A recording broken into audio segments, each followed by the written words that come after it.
ವೀಕ್ಷಕರೇ ನಮಸ್ಕಾರ. ನೀವು ನೋಡ್ತಾ ಇದ್ದೀರಾ ಹೆಲೋ ಹಿಂದೂ. ನಾನು ಸೈಯದ್ ಹಿದಾಯತ್. ಇತ್ತೀಚೆಗೆ ರಾಜಕೀಯ ಎಷ್ಟು ಅಸಹ್ಯ ಆಗಿದೆ ಅಂತಂದ್ರೆ ಲಂಚತನ, ಭ್ರಷ್ಟಾಚಾರ ಇದೇ ತುಂಬಿ ಹೋಗಿದೆ. ಎಲ್ಲಿ ನೋಡಿದ್ರೂ ದುಡ್ಡು ದುಡ್ಡು ಅನ್ನೋ ಹಾಗಾಗಿದೆ ಪರಿಸ್ಥಿತಿ. ಇದು ರಾಜಕೀಯದಲ್ಲಿ ಮುಂದುವರೆದ್ರೆ ಆಡಳಿತ ಯಂತ್ರದಲ್ಲೂ ಇದೇ ಪರಿಸ್ಥಿತಿ ಇದೆ. ದುರಂತ ಅಂದ್ರೆ ಲೋಕಾಬಲೆಗೆ ಬೀಳುವಷ್ಟು ರಾಜಕಾರಣಿಗಳು ಕೆಳಹಂತಕ್ಕೆ ಹೋದ್ರ ಅನ್ನೋ ಪ್ರಶ್ನೆ ಎದ್ದಿದೆ. ಇದಕ್ಕೆ ತಾಜಾ ಉದಾಹರಣೆ ಶಾಸಕ ಡಾಕ್ಟರ್ ಚಂದ್ರು ಲಮಾಣಿ. ಗುತ್ತಿಗೆದಾರನಿಂದ ಕಮಿಷನ್ ರೂಪದಲ್ಲಿ 5 ಲಕ್ಷ ರೂಪಾಯಿ ಹಣ ಪಡೆಯುತ್ತಿದ್ದ ಶಿರಹಟ್ಟಿ ಕ್ಷೇತ್ರದ ಬಿಜೆಪಿ ಶಾಸಕ ಚಂದ್ರು ಲಮಾಣಿ ಲೋಕ ಅಧಿಕಾರಿಗಳ ಅತಿಥಿಯಾಗಿದ್ದಾರೆ. ಹಣ ಪಡೆದ ವೇಳೆ ರೆಡ್ ಹ್ಯಾಂಡ್ ಆಗಿ ತಗಲಾಕೊಂಡಿದ್ದಾರೆ. ಗದಗ ಜಿಲ್ಲೆಯ ಲಕ್ಷ್ಮೇಶ್ವರ ಪಟ್ಟಣದಲ್ಲಿರುವಂತಹ ಬಾಲಾಜಿ ಆಸ್ಪತ್ರೆಯ ಮೇಲೆ ಲೋಕಾಯುಕ್ತ ಅಧಿಕಾರಿಗಳು ದಾಳಿ ನಡೆಸಿದರು. ಶಾಸಕ ಚಂದ್ರು ಲಮಾಣಿ ಸ್ವತಃ ವೈದ್ಯರೂ ಕೂಡ ಆಗಿದ್ದು, ಬಾಲಾಜಿ ಆಸ್ಪತ್ರೆ ಚಂದ್ರು ಲಮಾಣಿ ಅವರ ಒಡೆತನದ ಆಸ್ಪತ್ರೆ.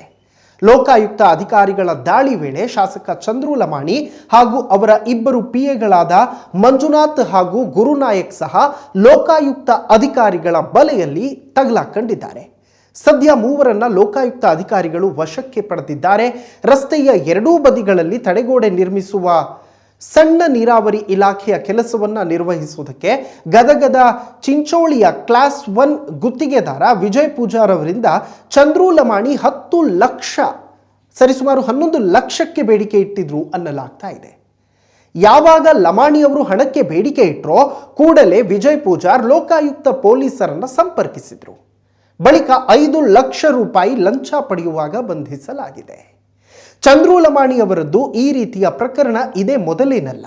ಬೇರೆ ಬೇರೆ ಪ್ರಕರಣದಲ್ಲೂ ಚಂದ್ರು ಲಮಾಣಿ ಅವರ ಹೆಸರಿದೆ. ಮೂವರಿಗೆ ಜೀವ ಬೆದರಿಕೆ ಹಾಕಿರುವಂತಹ ವಿಚಾರವಾಗಿಯೂ ಕೂಡ ಶಾಸಕ ಚಂದ್ರು ಲಮಾಣಿ ಮೇಲೆ ದೂರು ಕೂಡ ದಾಖಲಾಗಿತ್ತು. ಶಾಸಕ ಚಂದ್ರು ಲಮಾಣಿ ಮತ್ತು ಅವರ ಮೂವರು ಬೆಂಬಲಿಗರು ಜೀವ ಬೆದರಿಕೆ ಒಡ್ಡಿದ್ದಾರೆ ಎಂಬ ಆರೋಪ ಕೂಡ ಚನ್ನಪಟ್ಟಣ ಗ್ರಾಮದ ನಿವಾಸಿ ನಾಮದೇವ ಮಾಂಡ್ರೆ ಶಿರಹಟ್ಟಿ ಪೊಲೀಸ್ ಠಾಣೆಯಲ್ಲಿ ಪ್ರಕರಣವನ್ನು ದಾಖಲಿಸಿದ್ದಾರೆ. ತಪ್ಪಾಗಿದೆ ಅಂತ ಕೇಳಿಕೊಂಡ್ರು ಪದೇ ಪದೇ ಕರೆ ಮಾಡಿ ಹೆದರಿಸ್ತಾ ಇದ್ರು. ಬೆಂಬಲಿಗರಾದ ರಾಜು ಖಾನಪ್ಪನವರ, ಸಂತೋಷ ಕುರಿ, ಫಕೀರೇಶ ರಟ್ಟಿಹಳ್ಳಿ ಅವರಿಂದ ನನ್ನ ಜೀವಕ್ಕೆ ಅಪಾಯವಿದೆ ಅಂತ ನಾಮದೇವ ಮಾಂಡ್ರೆ ದೂರು ನೀಡಿದ್ರು. ಶಿರಹಟ್ಟಿ ಪ್ರವಾಸಿ ಮಂದಿರದಲ್ಲಿ ತಾಲೂಕಿನ ಅಭಿವೃದ್ಧಿ ಬಗ್ಗೆ ಸ್ನೇಹಿತರ ಜೊತೆ ಚರ್ಚೆ ಮಾಡುತ್ತಿದ್ದಾಗ ನಾಮದೇವ ಮಾಂಡ್ರೆ ಲಮಾಣಿ ಸಮಾಜದ ಬಗ್ಗೆ ಕೀಳಾಗಿ ಮಾತನಾಡಿ ಹಲ್ಲೆ ನಡೆಸಿದ್ದಾರೆ ಅಂತ ದೂರಿನಲ್ಲಿ ತಿಳಿಸಿದ್ರು. ಇನ್ನು ಇದಾದ ಬಳಿಕ ಮತ್ತೊಂದು ವಿಚಾರದಲ್ಲೂ ಲಮಾಣಿ ಸದ್ದಾಗಿದ್ರು, ಸುದ್ದಿ ಆಯಿತು. ಐಬಿ ರೂಮ್ಗಾಗಿ ಶಾಸಕ ಡಾಕ್ಟರ್ ಚಂದ್ರು ಲಮಾಣಿ ಹಾಗೂ ಕಾಂಗ್ರೆಸ್ ಪಕ್ಷದ ಪರಾಜಿತ ಅಭ್ಯರ್ಥಿ ಸುಜಾತಾ ದೊಡ್ಡಮನಿ ಮಧ್ಯೆ ದೊಡ್ಡ ಜಟಾಪಟಿ ನಡೆದ ಘಟನೆ ಮುಂಡರಗಿ ಪಟ್ಟಣದಲ್ಲಿ ನಡೆದಿತ್ತು. ಮುಂಡರಗಿ ಪಟ್ಟಣದ ಪಿಡಬ್ಲ್ಯೂಡಿ ಇಲಾಖೆಗೆ ಸೇರಿದ ಐಬಿಯಲ್ಲಿ ಕಾಂಗ್ರೆಸ್ ಪಕ್ಷದ ನಾಯಕಿ ಸುಜಾತಾ ದೊಡ್ಡಮನಿ ತಮ್ಮ ಕಾರ್ಯಕರ್ತರ ಜೊತೆಗೆ ಸೇರಿದರು. ಈ ವೇಳೆ ಆಗಮಿಸಿದ ಶಾಸಕ ಚಂದ್ರು ಲಮಾಣಿ ಹಾಗೂ ಬಿಜೆಪಿ ಮುಖಂಡರು ಇದು ನನಗೆ ಸೇರಿದ ರೂಮ್, ಇಲ್ಲಿಂದ ನೀವು ಹೊರಗಡೆ ಹೋಗಿ ಅಂತ ಹೇಳಿದರು. ಇದರಿಂದಾಗಿ ಕೆರಳಿದ ಸುಜಾತಾ ದೊಡ್ಡಮನಿ ಹಾಗೂ ಬೆಂಬಲಿಗರು ಶಾಸಕರನ್ನ ತರಾಟೆಗೆ ತೆಗೆದುಕೊಂಡ ಪ್ರಸಂಗ ನಡೆಯಿತು. ಮಾತಿಗೆ ಮಾತು ಬೆಳೆದು ಒಂದು ಹಂತದಲ್ಲಿ ಸಹನೆ ಕಳೆದುಕೊಂಡ ಶಾಸಕ ಚಂದ್ರು ಲಮಾಣಿ ನೀವು ವಸೂಲಿಗಾಗಿ ಬಂದಿದ್ದೀರಿ ಅಂತ ಹೇಳಿದರು.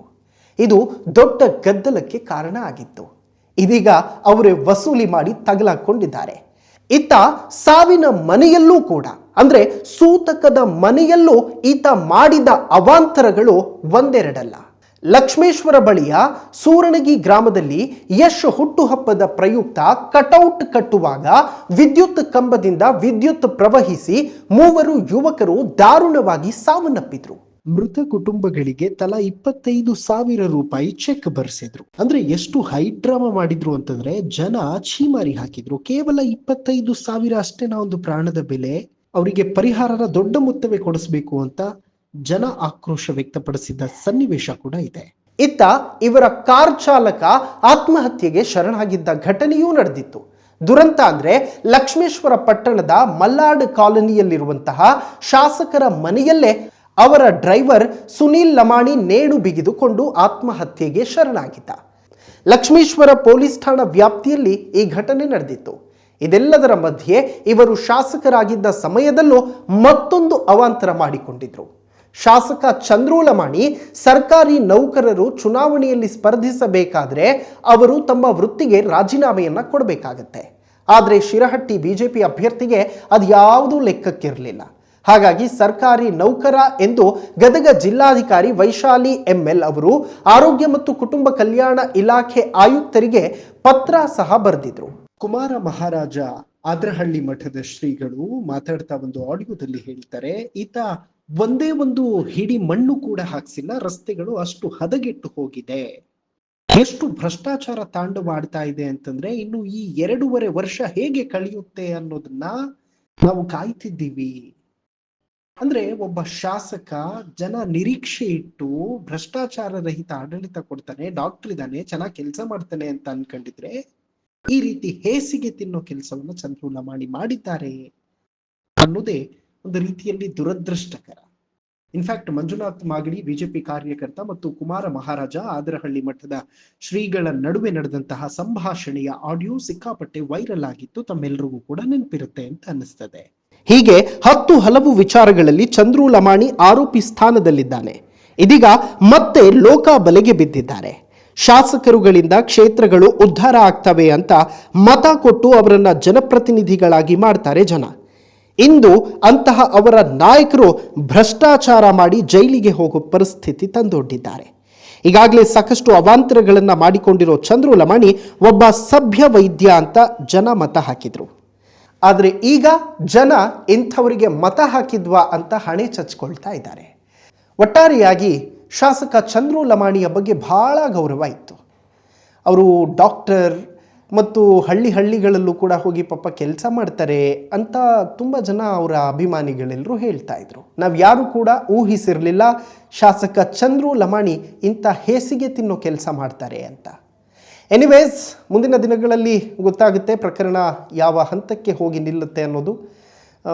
ನಿಮ್ಗೇನನ್ಸುತ್ತೆ ಶಾಸಕ ಚಂದ್ರು ಲಮಾಣಿ ಬಗ್ಗೆ ಅನ್ನೋದನ್ನು ಕಾಮೆಂಟ್ ಮಾಡೋದರ ಮೂಲಕ ತಿಳಿಸಿ. ನೋಡ್ತಾ ಇರಿ ಹೆಲೋ ಹಿಂದೂ. ನಾನು ಸೈಯದ್ ಹಿದಾಯತ್. ನಮಸ್ಕಾರ.